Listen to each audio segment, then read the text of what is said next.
Ярышларда катнашучыларны сәламләп, район башкарма комитеты җитәкчесенең социаль мәдәни мәсьәләләр буенча урынбасары Марина Бәдретдинова уңышлар теләде. Дартс, шашка, шахмат урыннан ераклыкка сикерү, күңелле стартлар кебек бәйгеләрдә 30дан артык райондашыбыз катнашты. Һәр төр буенча җиңүчеләр билгеләнде.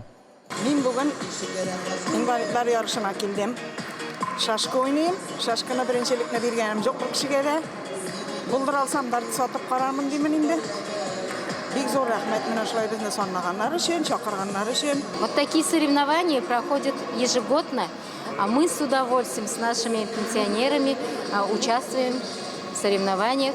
Очень рады, с удовольствием идут наши мальчики, девочки.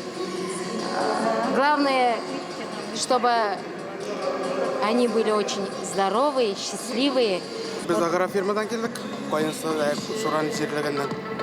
Bunda yarışlarda heybet qatnashamiz. Chaqirsalar bitta yerga borga tirishamiz.